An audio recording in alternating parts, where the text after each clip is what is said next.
Bismillahirrahmanirrahim. Assalamualaikum warahmatullahi wabarakatuh.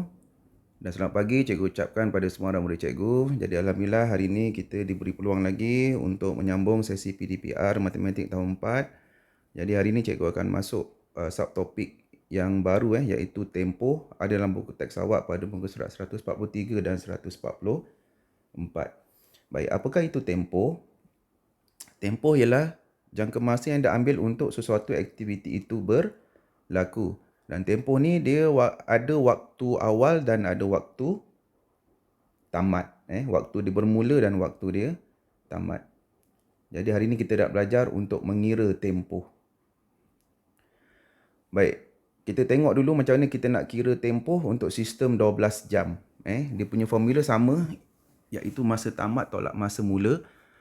Okey, untuk sistem 12 jam, kita boleh terus tolak waktu masa tamat tolak waktu mula ni kita boleh terus tolak jika dua-dua masa tu dia mempunyai waktu yang sama, iaitu AM dengan AM ataupun PM dengan PM, dan dia juga tidak melibatkan pukul 12. Kalau ada dua-dua ni maknanya kita boleh terus tolak.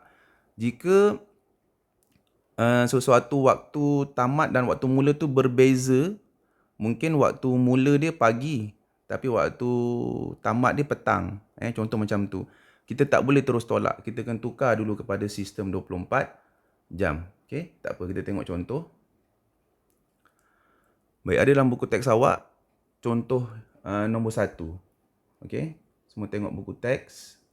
Tengok pada contoh nombor 1. Baik, dekat sini dia dah dalam buku teks awak dia dah selesaikan dengan mengira minit macam itulah. Dia gerakkan 5 minit, 5 minit, 5 minit dan dia akan dapat 45 minit. Dia bermain bola pada pukul 10.05 pagi dan berakhir tamat pada pukul 10.50 pagi. Jadi cikgu akan buat masukkan dalam jadual. Ini ialah bentuk lazim macam mana kita nak tolak untuk dapatkan tempoh. Jadi cikgu akan gunakan cara ni. Okey. Kita ambil dulu waktu tamat. Okey, kalau awak tengok kat sini, dua-dua dia mempunyai waktu yang sama, iaitu pagi. Okey, dia bermula pagi dan dia berakhir pun pagi. Jadi kita boleh terus tolak. Okey, waktu tamat dia ialah 10.50. Tolak dengan waktu mula dia 10.5 minit. Okey, macam ni kita boleh terus tolak. Jadi jawapannya ialah 45 lah. Tak boleh pinjam. Jadi 45 minit. Okey, siap. Okey, kita tengok contoh yang ketiga pula. Kira tempoh mula gotong royong sehingga selesai. Baik, dalam soalan ni dia ambil kira waktu mula gotong royong ialah pada pukul 8.10. 8.10 tu baru dia mula. 7.40 tu dia berkumpul. Jadi kita masukkan dalam jadual. Tolong asingkan jam dan minit. Tolong asingkan. Jadi kita ambil waktu tamat dulu. Waktu tamat dia ialah 11.40. Tolak. Waktu mula sini ialah 8.10. Okey, dan tolong susun lah. Macam ni. Sama je macam tu. Okey. Jadi kenapa boleh terus tolak? Sebab dua-duanya mula pagi AM dan akhir pun AM. Jadi kita boleh terus tolak. Jadi tolakkan dapatlah 3 jam 30 minit. Okey, jawapan 3 jam 30 minit ni ialah tempoh. Bukannya pukul 3.30. Yang tu kena ingat tu. Ni jawapan ni bukan pukul 3.30. Jawapannya ialah 3 jam 30 minit. Tempoh masa yang diambil. Okey, kita tengok contoh seterusnya. Okey, ayah bekerja dari pukul 7.30 pagi hingga 5 petang. Okey, sekarang dia dah melibatkan dua waktu yang berbeza, iaitu pagi dan petang. Jadi kita tak boleh terus tolak. Kita kena tukar dulu kepada sistem 24 jam. Okey.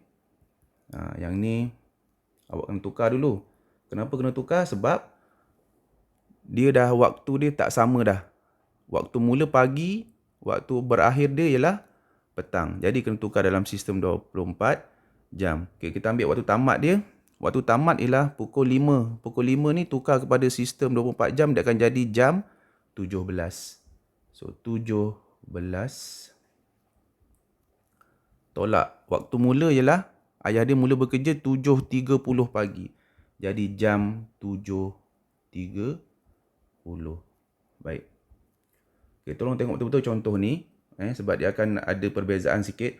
Sebab tu cikgu letak kat atas ni. 1 jam 60 minit. 1 jam bersamaan dengan 60 minit. Dan awak dah belajar pada tahun 3. Baik. Kalau kita tengok minit kat sini. Kalau kita tengok minit. Sifar. Nak tolak dengan 30. Kita tak boleh ambil macam biasa penolakan biasa sebab dia dah melibatkan dua unit yang berbeza. Jadi bila tak boleh tolak, kita pinjamlah seperti biasa. Kita pinjam. Pinjamnya sama sorry, hilang pula. Okey, jadi kita pinjam. Jam bagi pinjam 1 jam, tinggal 6 jam. Okey, dia bagi pinjam. Tapi tak boleh tulis kat sini macam biasa. Sini kan biasa kita letak 1 macam tu kan. Kalau kita tolak, tak boleh. Kenapa tak boleh? Sebab jam, bila dia bagi pinjam 1 jam, bila dia pergi ke rumah minit, dia akan jadi 60 minit. Jadi, minit ni akan menjadi 60. Cikgu dah terangkan tadi. Kenapa jadi 60? Sebab jam bagi pinjam 1 jam dan bertukar menjadi 60 minit bila dia sampai ke rumah minit. Jadi sekarang baru boleh kita tolak. Okey, ni tak boleh. Ni 16 tinggal 9.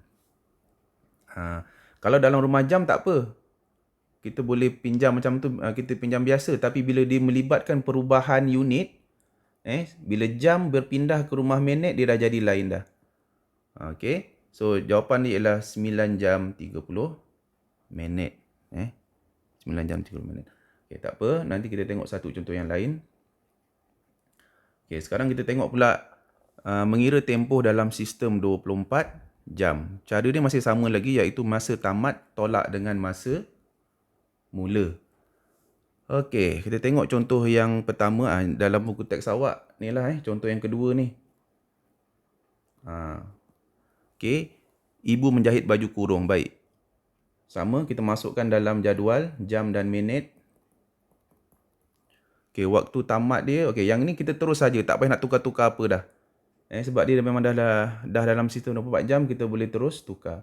Jam 16 ataupun pukul 4 lah, pukul 4 petang. Dia tamat pada jam 16 dan dia bermula jam 14. Kalau dalam sistem 12 jam, 16 ni, jam 16 ni ialah pukul 4.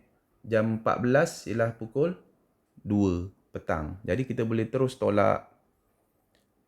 Dapatlah 2 jam. Maknanya ibu tu menjahit baju selama 2 jam baru siap baju. Cepat juga mak dia. Siapkan baju kurung dalam masa 2 jam dia dah siap. Baik. Kita tengok satu contoh lagi. Masa mula jam 8.45. Masa tamat jam 16.30. Baik, kita tulis dulu waktu tamat dia. Jam, minit. Okey, waktu tamatnya ialah jam 16.30. Waktu mula jam 8.45. Okey, baik. Tengok contoh ni Baik, kalau awak tengok kat sini, minit 30. Nak tolak dengan 45, boleh tak? 30 boleh tak tolak dengan 45? Tak boleh kan? Jadi kita kena pinjam dari jam. Okey, sekarang jam sini daripada 6 jam akan jadi 5. Okey. Jam ni, 1 jam yang dia bagi pinjam ni, dia akan bergerak ke rumah minit. Tapi dia takkan jadi 1. Dia akan jadi berapa? Bila jam berpindah ke rumah minit, dia akan jadi 60.